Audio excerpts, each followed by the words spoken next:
Hello, everyone. We are about to get started here in just a bit. If everybody can share out the live, we have our special guest, Professor Butch Ware, that will be joining us in just a few minutes. If you guys can share it out in the Discords, share it out in the different servers, as well as share it out to your friends. And we'll go ahead and get started, inshallah. So we'll just give it a few minutes and we'll go from there. So salam to everybody. Very excited for this conversation. And it'll be a little bit shorter just because time, but we'll try to get as many people as possible to be able to come up and ask any questions, but it may be very, very limited. So I apologize, but thank you, Sarah. If you guys can hit that orange heart, join the team. If we can get 2 more subs, and then we can hit the sub wave to let everybody know to join in, that would be very, very much appreciated. And inshallah, we will start getting everybody in here to the live. Salam, salam, everybody. Welcome, welcome. Wa alaikum assalam, Zi Hassan. Share out the live, everybody, and we'll get started very shortly. We want to get as many people in here as possible, inshallah. If you guys have any questions, please request, and we will be able to get everybody up here, inshallah, one by one. Welcome in, welcome in. We are going to be having Professor Butch Ware join us here very shortly in the next few minutes. He was the former Green Party VP nominee for Jill Stein. He will be joining us and we will be having a wonderful discussion as well as a Q&A. So please, please share this out and we'll get started here in just a few minutes.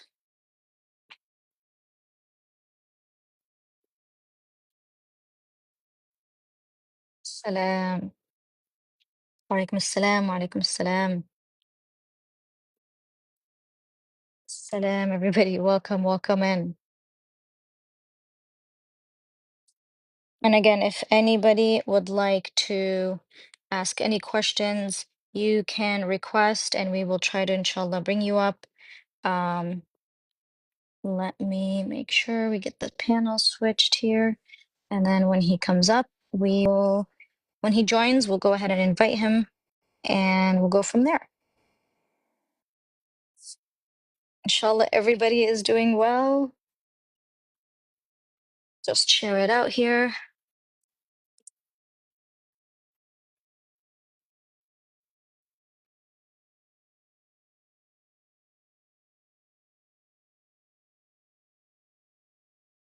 Hello, hello. Welcome in, Jacob. Welcome in, everybody. We're just waiting on Professor Butch Ware to join us. Just hit that orange heart at the top. If we can get a subwave, that would be absolutely amazing. And it'll help boost the live, inshallah, and get many people in here as possible.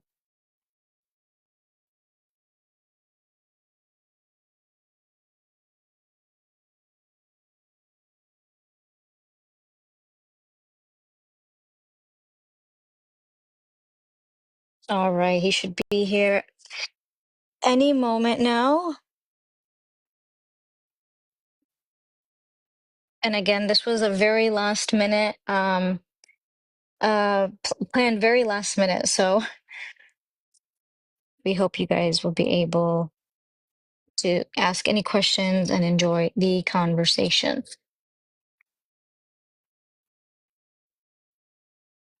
Thank you, everybody.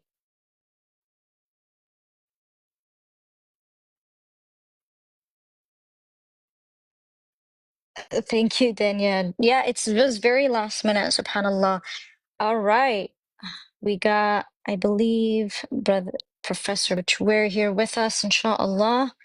We'll bring him up and We'll get the conversation started. Let me see. All righty. Can you hear us? I don't know if we can see you, but let me know if you got the request to skip. Assalamu alaikum. Wa alaikum assalam wa rahmatullah. All right, we're just gonna go ahead and get started here. Everybody, please. So I'm not seeing you. Oh, yes, I am. You won't be able to see me, but we see you, if that makes Oh, sense.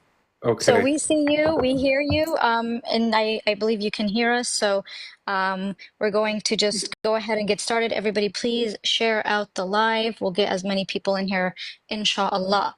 All right, so we have Professor Butch Ware is a lifelong activist and educator specializing in the history of empire, colonialism, genocide, and revolution. For the past 2 decades, Ware has put scholarship in service of the people, especially in response to the ongoing genocide in Gaza, as well as the George Floyd murder in 2020. He has organized teach-ins, community education, curricula, and other activist and organizing initiatives.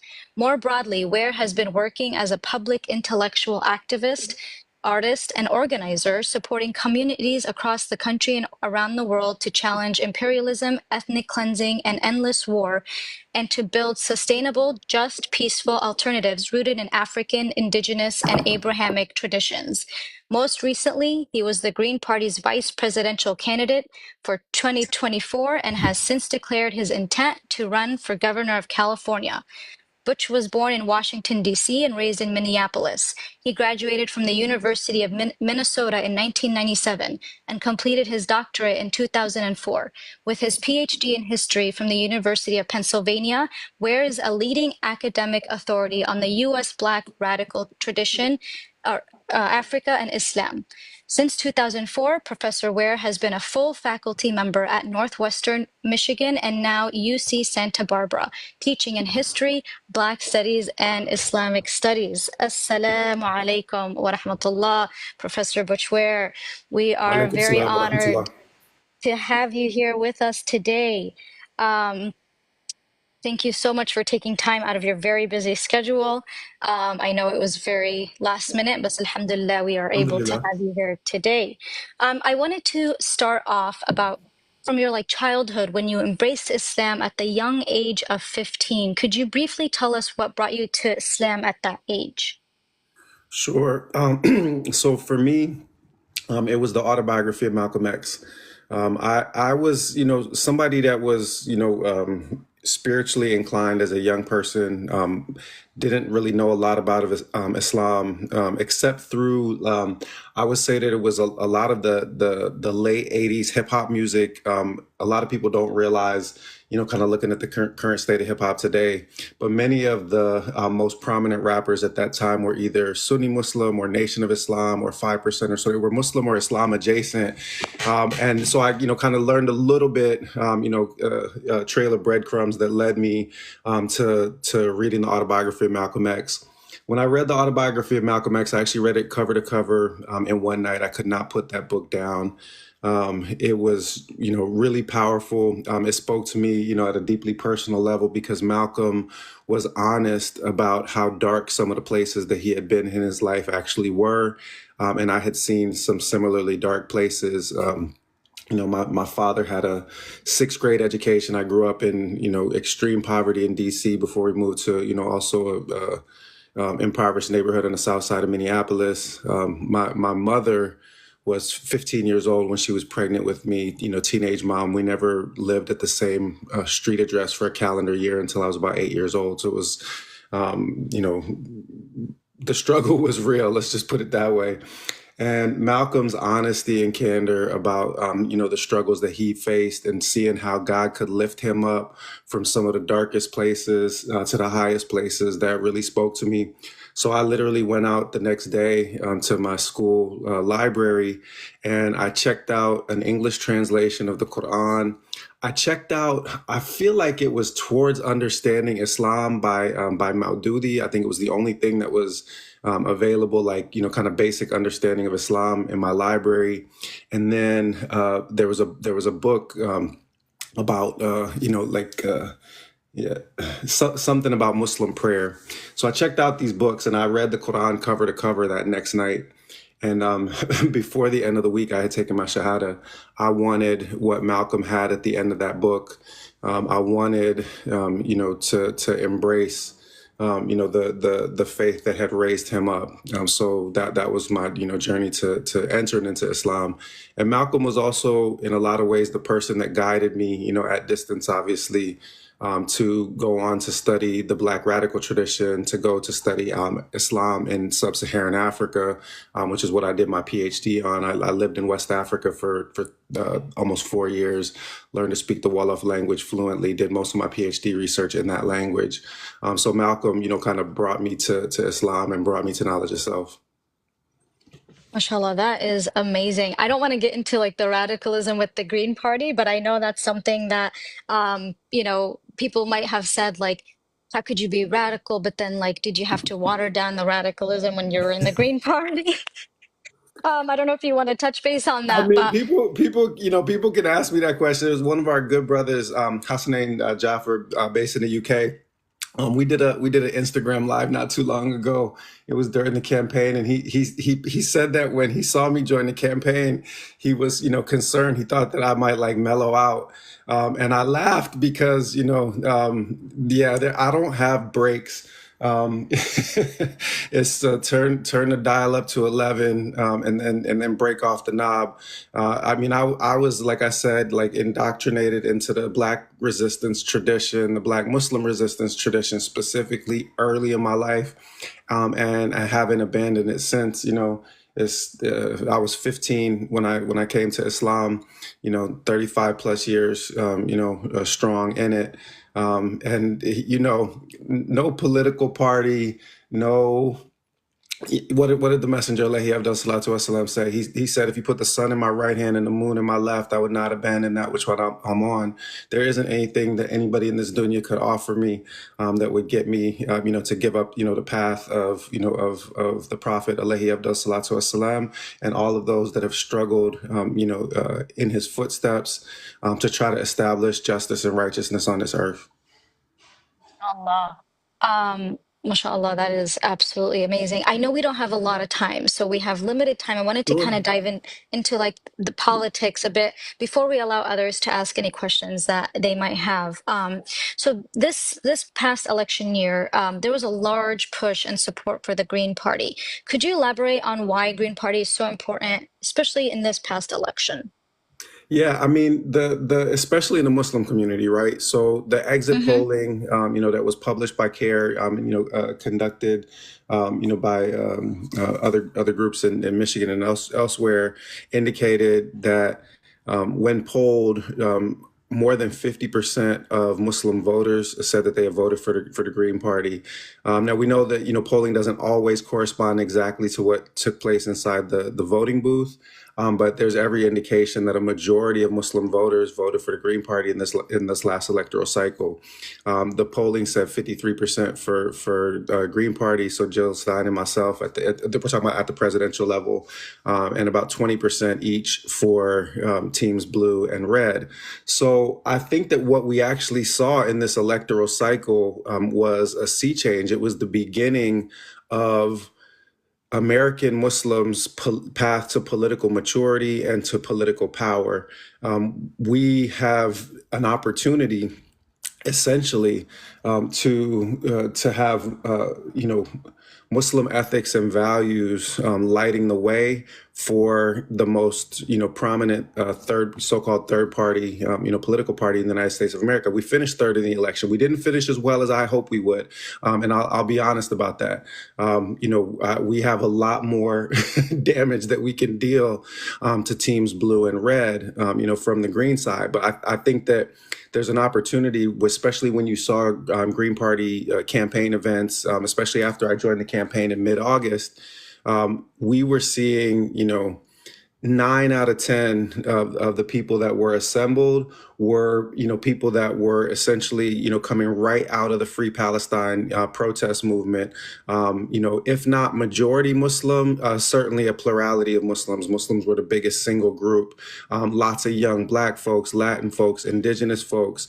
And so what I really see is an opportunity, for the Green Party to grow and expand from its kind of traditional base of ecologically driven white leftists. And don't get me wrong, like Islam tells us that we are responsible for our stewardship of the earth. Do you know what I'm saying?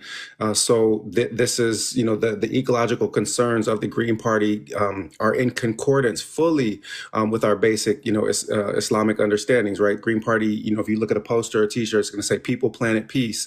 And what are we as stewards given stewardship over, if not these three things? So all of that is just to say that there's an opportunity now for Muslims, and then also for Muslim adjacent folks, people who have become close to Islam, close to Muslims through their passion for freedom in Palestine, and for them seeing, many for the first time in their lives, the connectedness between, struggles against American imperialism as expressed in the Zionist entity abroad, and our own struggles for freedom against, the corporate kleptocracy, this thieving corporate class that is represented both by teams blue and red.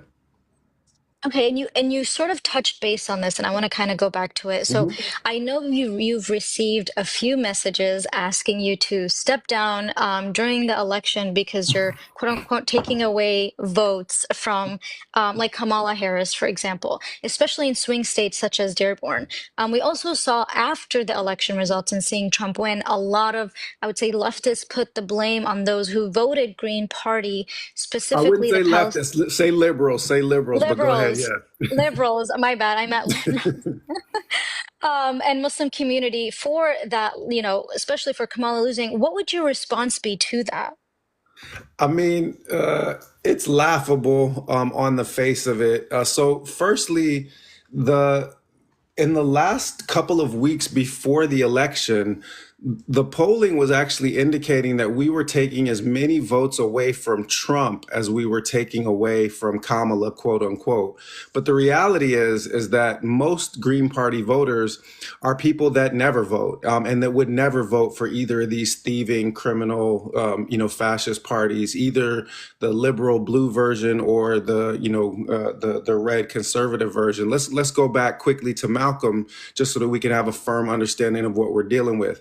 Malcolm said that the liberal is a fox, it bares its teeth, and you think it's smiling at you, but you're on the menu. The liberals conceal their predatory nature behind pretty talk, and essentially building patronage and clientage networks in communities of people of color. The conservatives are open in their white supremacy. They're wolves. They bare their teeth, and you know that you are on the menu. The reality is that Muslims are learning what many black folks, at least, conscious black folks learned from Malcolm in the 60s, which is that neither of these parties is your friend. Both of them are deeply white supremacist parties. And so the idea that we're just taking votes away from Team Blue is silly. And it's predicated on this idea that the Democrats have that they own voters of color. They believe that black voters belong to them, brown voters belong to them. They portray this fictional narrative that the red team is the white supremacist team, and therefore all voters of color, including Muslims, naturally belong to the Democrats. They treat it like a plantation, so that anybody that comes for their voters is essentially coming after their personal property. When the reality is that both of those parties are thoroughly white supremacist parties. They are thoroughly corporate parties. They are thoroughly murderous, fascistic parties. And the Muslims are the only people in this electoral cycle that voted en masse to abandon this murderous duopoly. So this is an incredible opportunity for us to assume a position of leadership in a real, genuine anti-imperialist freedom movement. document that promises to free us from the never-ending war machine that, steals money out our pockets and uses it to bomb kids to death in their sleep in Palestine, and also turns around and uses those same resources to come bust our heads open on campuses when we have the nerve to speak up against genocide. Wow, that is powerful, powerful statement. Thank you for that. And I think a lot of people need to hear that because we have seen such a I don't want to say it's kind of like a movement within a movement, but especially with the Palestinian community, we've seen a lot of people turn on them because, like, hey, this is what you deserve for, not Man. voting X, Y, and Z, and saying, people in Gaza, this is what you guys asked for. And it's hurtful and it's very saddening to hear that because the people in Gaza are living through a genocide. They have no say or anything in what the elections in America. So to take out the frustration on the people in Gaza as they are going through the genocide is very heartbreaking. And it's Um, a major unmasking moment, right? All of these insane, liberal TikTokers that, gleefully, delighted in the idea of returning to Starbucks, and cursing, Palestinian people. When, by the way, just to remind people that all of the votes that we received, the Green Party, even if you had presumed that they had come from Democratic voters, which they didn't, they still wouldn't add up enough to make up the difference. So it's like basic math is just suspended for these people. They just need somebody to blame. They just want somebody to hate. And it just reveals that at the bottom of it, liberalism is so, deeply steeped in Islamophobia and anti-Muslim racism that it cannot be redeemed. Yes, absolutely. I'm just going to have my final question just to give a chance for everybody that wants to come up and ask any questions they may have, because I know our time is limited. So my final question to you is, you have officially announced your candidacy for governor of the state of California. And you mentioned that for the first time in history of the United States, it's time to make our political institution actually serve all the people. Could you tell us more on what the people would see if you were governor of the state of California? Yeah, I mean, this is a really, really important question. The first thing that I would say in response to this is that part of what the Democrats are missing in their misguided efforts to assign blame for what was always an inevitable loss. Like once they lost the Muslim community, there was no way that they were going to win any of those swing states. But part of what they're losing is the opportunity to take a real serious assessment of the pain that most of the American people are actually feeling at this point in time. Can nobody make their rent under these, Hmm. circumstances? Corporations are stealing more from us than they ever have. Both parties belong to to APAC and to five, corporations that manufacture engines of death. We're talking about Boeing, Raytheon, Lockheed Martin, General Dynamics. Five major weapons manufacturers consume something like 60% of the entirety of the American military budget. And the American military budget is 60% of our congressional budget. So we are giving all of our tax dollars away to mass murderers. And the American people are hurting across the board, except for the 1%, right? So we have corporate parties that get their message out over corporate controlled media, and both parties work for the same set of corporations. Meanwhile, the people don't get nothing that we need. We're not getting affordable health care. 35 cents on every dollar just goes to insurance. It goes to paperwork. It goes to, a class that contributes nothing to our actual health care. So we have the worst health care in the quote unquote developed world, and we pay the most for it, right? We Yeah. have a housing crisis, especially here in the state of California. I just saw that in the city of San Francisco, they are essentially renting now cubicles, the width of a twin bed for $700 a month. This is essentially like the equivalent of having to pay for your own slave barracks to reside in. There's a massive homelessness, problem here in the state of California. And the Democratic Party, which promised, to be, progressive, and to take care of the social needs of the marginalized and dispossessed. Where have they been? Right? They've had control of this state for a couple of generations, and they have run it into the ground. So people are struggling with poverty. People are struggling with, homelessness. People are struggling with their healthcare situation. How many Americans literally will go bankrupt just from having a major illness diagnosed in their family because their insurance isn't going to end up covering it, and they're going to expend, whatever they have in their pockets or in their savings accounts just to try to keep themselves or a family member alive. California, the state of California, is the epicenter for so many of these crises. Show me a state that more badly needs to be freed from the yoke of Zionism. I'll wait. Mm-hmm. Right? Hollywood alone, Mm-hmm. Hollywood That's right. alone, presents the severity of the problem.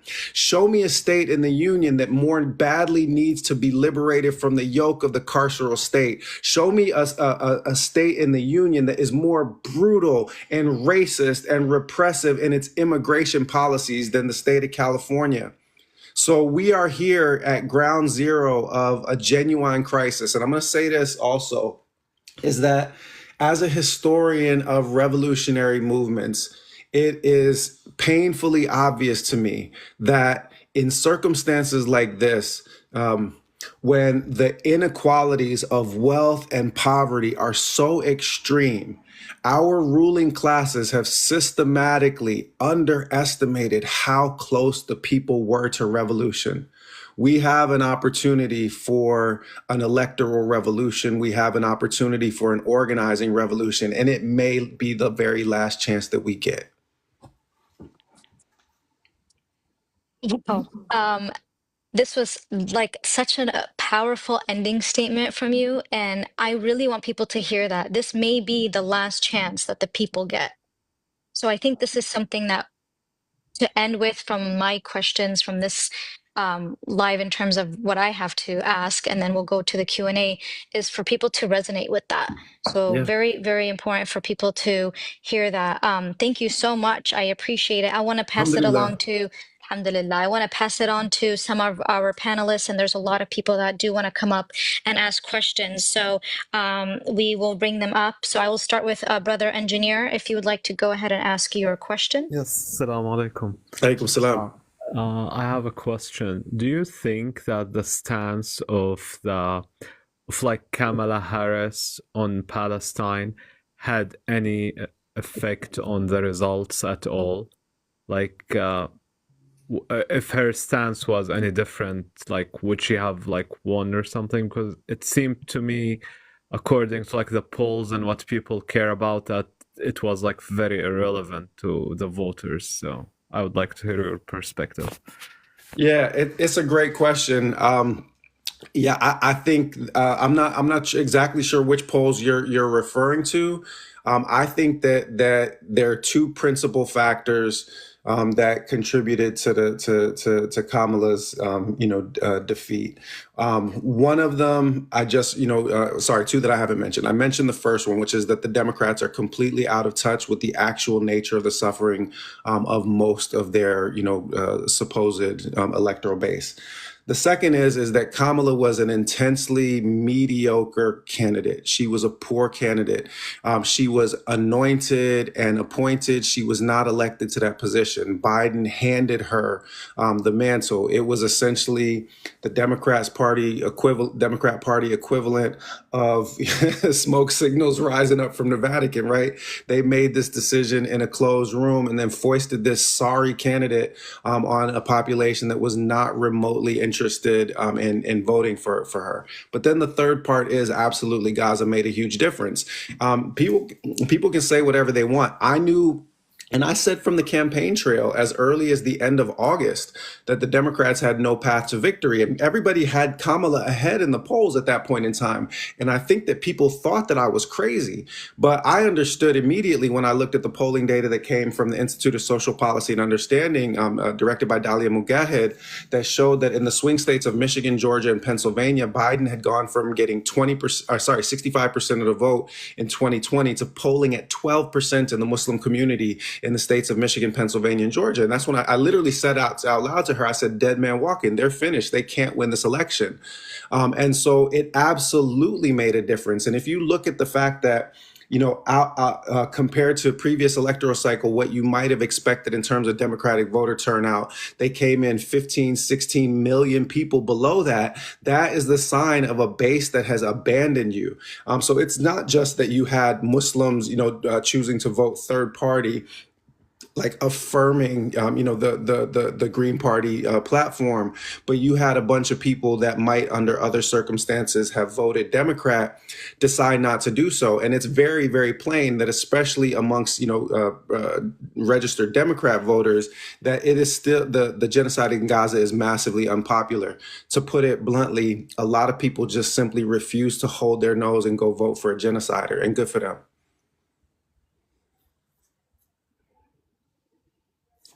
All right. Oh, go ahead, Thank you. engineer. Thank you so much, I just want to engineer. say thank you. Thank you for answering. All right. Thank you, engineer. We'll go to brother Smitty. Hello, Smitty. Welcome. Glad to have you with us. Thank you. Thank you. Good to be here, Taz. And again, once give you some flowers on holding another amazing panel with a very well-esteemed guest of yours again. So kudos to both of you. Thank you, Professor, for making the time for us. Want to hear a little bit more about your stance on reparations here in California. Come on with it. This is a subject that's been bantered around, and certainly as a Black man in California, I feel we've been used a little bit as a political football in this issue. And I would love to hear more about your thoughts going forward with reparations in California. Yeah, before we go forward to talk about reparations in California, I would like to just have a kind of positive flashback to the campaign. So before I was called onto the campaign in mid-August, I did an interview with Dr. Jill Stein on my Instagram Live. Not unlike this one that Taz is doing with me now. Posing her a series of questions. And I had just posted a reel of Kamala Harris having been asked about reparations. She, hemmed and hawed and shucked and jived for literally 2 full minutes until she finally came to her answer. And her answer, her exact words were, "I will never do anything that only helps Black people." Right? She was giving us that rising tide lifts all boats nonsense. And I remember thinking when I watched that video for the first time, I was like, yeah, because when did America ever do anything that only hurt Black people?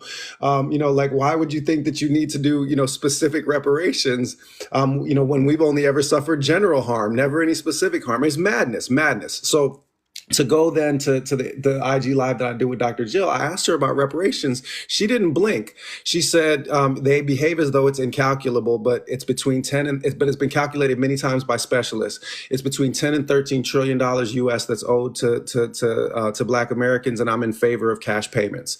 And when she said that, I was like, okay, then we have something to talk about, because this is a major intervention that needs to be made clear in California politics specifically. There have been either disingenuous or stunted efforts to try to get reparations onto the agenda in the state of California. But let us be clear, this is the key to breaking the Democratic Party's hold over its plantation full of Black voters. They have had the opportunity to close the generational wealth gap in the Black community in California and throughout the country this whole time. Everybody talks about 40 acres and a mule at the end of slavery, with this understanding that an intervention at that point in time can erase the generational wealth gap that Black Americans were facing. Well, the U.S. government has had that capacity in every generation since.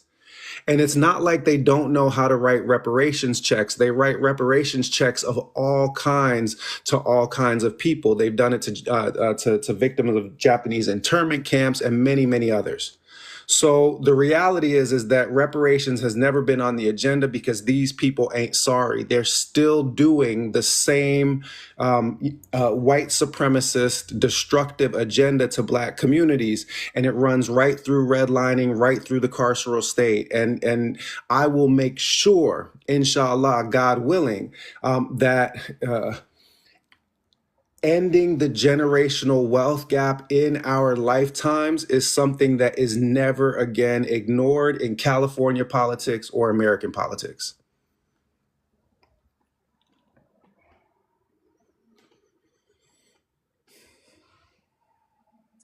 Amazing. I don't know, Smitty, if you're able to unmute. I don't know if you can find the unmute button.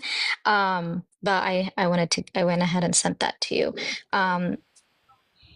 No, it's a great answer. Thank you.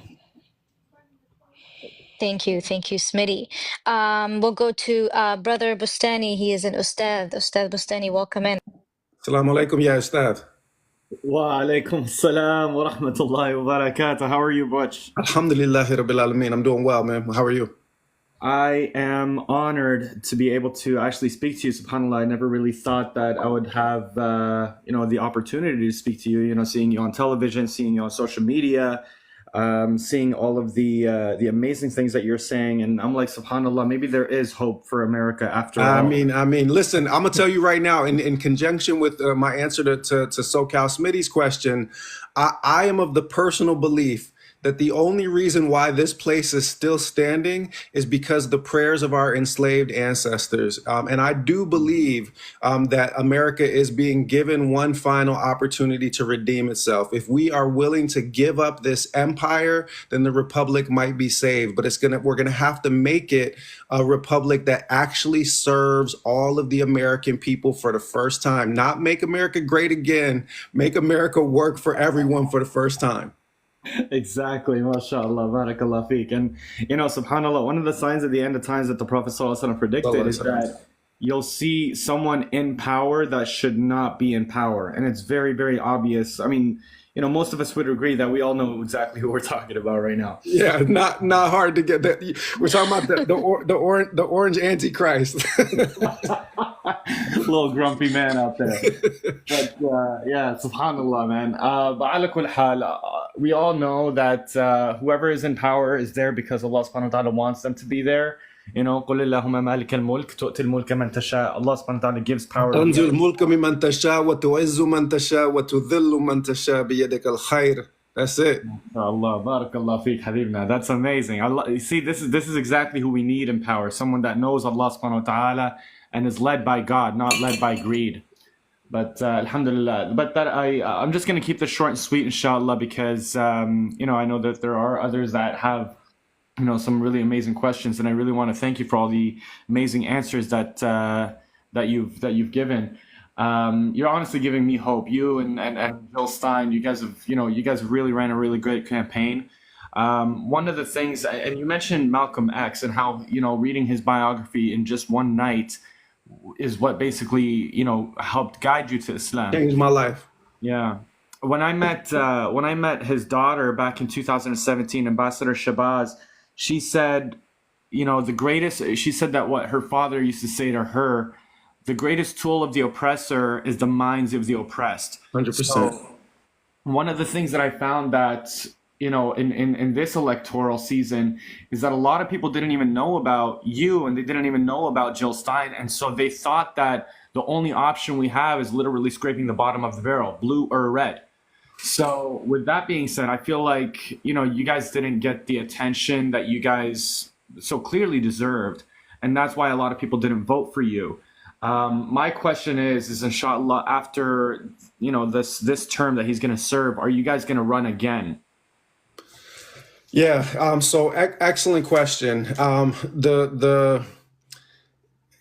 I want to go back for one thing, but I'll answer your question first because I wanted to say something about Ayatul Mulk before, just because there's going to be few opportunities where I can talk about this in a political context, but I want to answer your question first. Part of my strategy in running for governor in the state of California in 2026 is to make sure that this community, which has become galvanized and organized, does not take its foot off the gas. I'm going to be doing events in the Bay Area this weekend, ramping up the campaign right away in the new year, because we're going to have, the primary election takes place in June of 2026. So it's in my, belief, really, it's going to take 6 months of very, very solid organizing to put a ground game on the ground a year out before the gubernatorial election. And the best way to win the White House in 2028 would have been to be vice president in 2024. But I have every intention of building and contributing to building a political movement that is capable of getting us into the White House in 2028 or 2032. So I absolutely at this point in time have every intention of running, but it's important that we build a political organization that can actually win. So I've been giving talks to Green Party state parties, to the Green Party national, and to talking to kind of broader independent communities about building that kind of potentially successful movement. And I'll just say this: it goes beyond what is possible inside any so-called third party at this point in time. So we have a lot of building that needs to be done. But if you take those 15 million voters that refuse to hold their nose and vote for the blue genociders, if you take a similar number, probably 15 million that did hold their nose and vote for Trump, and consider those as voters that are in play, and then you take those 82 million voters that did not vote at all, if we can get our agenda in front of the American people, then I think we can absolutely be competitive. I know Dr. Jill has talked about she doesn't have any intention of running at that point in time. She didn't intend to run this time. Circumstances forced her to do so when Cornel West walked away from the campaign. But I'm definitely, ready to take that fight to the highest levels and not afraid of it. And that maybe takes me back to where we started. A lot of people don't know the context of Revelation for those. That's the 26th and 27th ayahs of Ali Imran, the ones that we were reciting a moment ago. God gives dominion to whom he will, and he takes it from whom he will. He raises whom he wills, and he abases whom he wills. The circumstances of revelation of those particular ayahs were right before the Battle of the Trench. And the prophet, peace be upon him, had a vision when he was digging the trench where he saw the mightiest empires of his time falling. And he pronounced this in front of the people. And the hypocrites in his community came at him and said, this is a man that is so afraid of his enemies that he digs a hole to hide from them. He is selling you false hope. And it was at that time that the 26th and 27th ayahs of Ali Imran came down, reminding people that in the end, whatever you see with your eyes, God is the one that gives dominion to whom he wills, and he takes it from whom he wills. And as a person of faith, I fully believe that we are being given a divine opportunity to remedy this broken system of white supremacist, imperialist, racial oppression that has made humanity suffer for 5 centuries. And while I wasn't expecting to be tagged into this political fight, 4 or 5 months ago, now that I've been tagged into the fight, I'm not backing down from it. MashaAllah, tabarakallah. I really appreciate that, man. That's such a beautiful answer. And subhanAllah, I didn't even know that that's how you or Dr. Jill Stein were actually running up for president. It's actually something that the Prophet ﷺ, you have to forgive me, I always relate everything back to religion because that's my frame of reference, right? You don't have to apologize for to me for that at all, at all. Yeah, the Prophet ﷺ said that anyone that is like we don't give this affair, like the affair of power or dominion or a position of responsibility to someone that is like seeking it or to the one who asked for it. It's the hadith of Abu Dhar, right? He goes to the Prophet ﷺ and asks him to be made a general, and the Prophet tells him that it's not authority isn't given to the one who asked for it. With God as my witness, you can run tape for 2 decades of me teaching and organizing in the community. You will never hear me talking about running for political office. It just simply was not something that I have ever personally aspired to. But if you read my first book, The Walking Quran, a lot of it is a description of West African Muslim scholars who were minding their business, teaching their students and trying to build a just society when the face of white supremacy in their time showed up on their shores, either through the slave trade or through imperialism. And they put their books down and took up the fight. So I was not expecting to be written into the story that I had written about in my academic scholarship. But neither am I afraid of taking up that mantle. Malcolm, it was and remains, my hero, and he laid down his life. I hope not to have to lay down my life in that fashion. But if my living and my dying is for the liberation of the people, then let it be so. And of course, praying for good health and long life for myself and for my family and for all of y'all out there. But in the end, like, we have to be able to struggle with everything that's in us, because these people that are oppressing humanity are struggling to keep their knees on our necks, and we must fight back. Alhamdulillah, barakallah feek, Sidi. And that's something that I appreciate from you a lot. And I'm sure most of us would agree that, not just on this live, but millions of people all around the world, not just the United States, would actually feel for that and actually agree with you on that. But ala kul hal, the Prophet ﷺ said the person that is seeking power is only hungry for getting more power, and the person that doesn't want the power is actually thinking about his responsibility. So he's thinking about how can I help the people so that I don't fail, because if the people fail, I fail.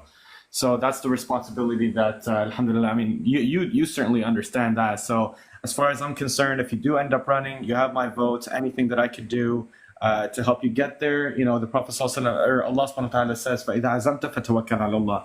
After you've done all you could do, leave it to Allah subhanahu wa ta'ala. So and then what does Allah say in so many places in the Quran after those very words? He says, وَكَفَى بِاللَّهِ وَكِيلًا. Right. And Allah suffices for us as the trustee. Like, we put our trust in him, we stand 10 toes down. And the outcome isn't with us, but we will be held accountable for doing our level best to struggle for justice in our time. So that's what we're here to do. Inshallah khair, Sidi. I'm going to jump off the panel because otherwise I'm going to be on here for a long time. Email service at butchware.net if you're interested in getting involved, because you don't have to be based in California to help with the movement. So anybody that's out there that wants to get involved, service at butchware.net. All right, Thank you. Send it right now, inshallah. Thank you, Ustad Bustani. Appreciate you being here with us. We'll go to King Ratchet. I don't really know. Go ahead. Hi. Well, thanks for letting me join the panel. Of And course. of Welcome. course, Dr. Butch Ware, pleasure talking to you. So I appreciate you actually joining this and me being involved in it. The last person actually asked one of the questions that I wanted to ask. So it was going to be a 3-parter. So I'll focus primarily on the second and third part. Okay.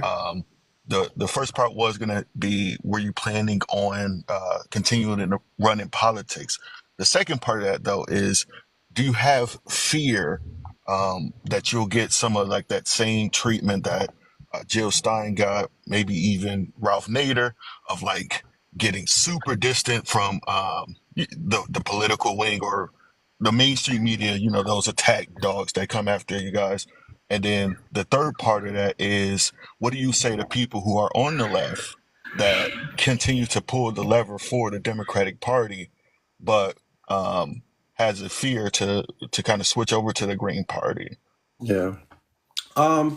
So with respect to the second question, the question about fear, one of my teachers in West Africa said 2 fears cannot coexist in the same heart. You either fear God or you fear something in his creation. So the reality is that the thing that I am personally most afraid of is that I will be judged as having withheld any good thing that I could offer from myself in service of humanity in its hour of crisis. And I understand that the cost that is going to be associated with that is that people are going to slander you. People are going to invent lies about you. Those things have already happened. They're going to continue to happen. And the path of blame, the path of being persecuted, is the path of anybody who tries to live a life of service. So, with respect to the last question, how do we then, deal with folks on the so-called left that continue to cast their lot in with the Democrats?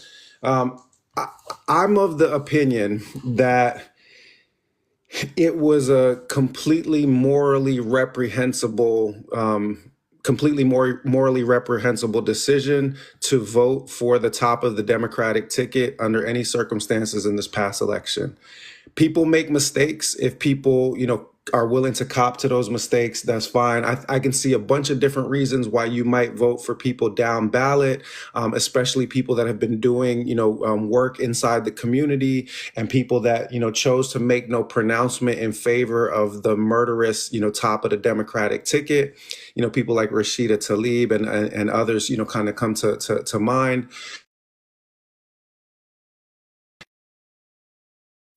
Sorry, my phone was ringing. I think that there's that we cannot exclude we cannot exclude from conversation those that may still be for strategic reasons connected to the Democratic Party. But let me be clear about this. I made the prediction partway into the campaign that the Democrats had no path to victory and would lose, and we've seen that prediction come true.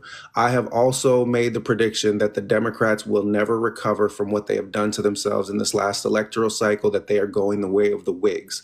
I think that the Democratic Party is finished. I think that they have so completely sold out to their corporate wing that there is no coming back from the kind of selling out that they've done. And I said, and I don't usually curse, but I said that they will never recover from the ass kicking that they're going to take this November. And for people that don't know who the Whigs are, they're a political party that used to exist that doesn't exist anymore. And that happens. And I think that there's a major realignment that is coming in American politics. And I fully intend to play a foundational creative role in it. I think that there is an opportunity for a leadership that isn't tethered to the culture wars that the Democrats and the Republicans have been staging for us. And to be perfectly honest, I don't even consider Green Party position leftist in that way. I mean, I understand that on the kind of conventional Western political spectrum, yes, both parties, blue and red, are so far to the right that the positions of the Green Party appear to be on the left. But if you actually look at the positions, the platform positions of the Green Party, these are 70, 30, 80, 20 issues with the American people, which actually means you are in the center. What none of the American people want their tax dollars to be used to blow up kids in other countries. We would all rather have our resources used to build a more functional and more just society here. Period. Full stop. And I think that that's what's coming. With some divine good fortune and a lot of sweat, I think that we're going to be pulling a lot of those people from Team Blue. And a lot of folk from Team Red, actually, too. I think that that's another, piece is that we had a lot of people abandon, the Republican Party to vote for us as well. I don't believe, like taking Malcolm as my teacher, I don't believe that the battle between blue and red is a battle between non-racists and racists, the way that they try to present it. I find, Democratic policies and poverty pimping and dependency politics to be every bit as racist and white supremacist as the open, naked fascism of Team Red. I wholeheartedly agree. I think I have been having this conversation a ton with Donald Trump supporters, and it seemed like a lot of them pulled the lever for Donald Trump, not necessarily because they absolutely loved Donald Trump. It was more so they hated the Democratic Party, and I thought that was a bad decision because there was other platforms that would be better for working class people, like the Green Party. Yep. But bad yeah, decision, but a comprehensible one, right? Given how reprehensible the behavior of the Democrats has been, it's a terrible decision, but you can understand it. oh yeah, 100%. Well, thanks again for allowing me to speak to everybody, though. Yeah. And Taz, you pardon me, but I'm a little over time in that call that I Yes, kept I having know. to I was forward just going. was my wife calling because we have I know. our everyday lunch date. But I'm happy to come back on any other Thank you. time and continue the Absolutely. conversation. Absolutely.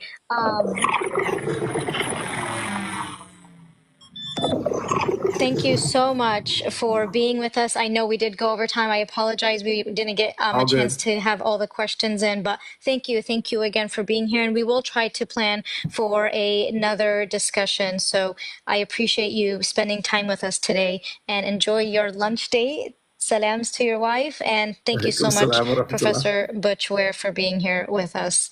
Wa alaikum assalam. Take care. Peace and blessings to everybody.